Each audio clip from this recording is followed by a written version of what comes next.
اعلیٰ حضرت فاضل بریلوی رحمۃ اللہ علیہ نے فتاوی رضویہ میں لکھا ہے. ویسے میں اعلیٰ حضرت کہتے ہوئے مجھے تکلیف بہت ہوتی ہے.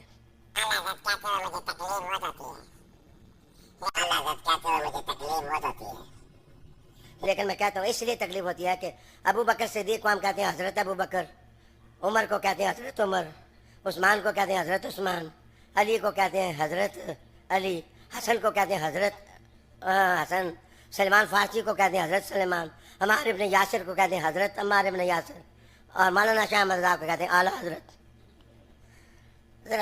بھائی کوئی چاند کی طرف منہ کر کے تھوکے گا تو تھوک اس کے منہ پہ آئے گا، کوئی سورج سے لڑائی کر کے اس کی طرف تھوکے گا تو تھوک اس کے منہ پہ آئے گا. جو اعلیٰ ہوتا ہے وہ ہر حال میں اعلیٰ ہوتا ہے.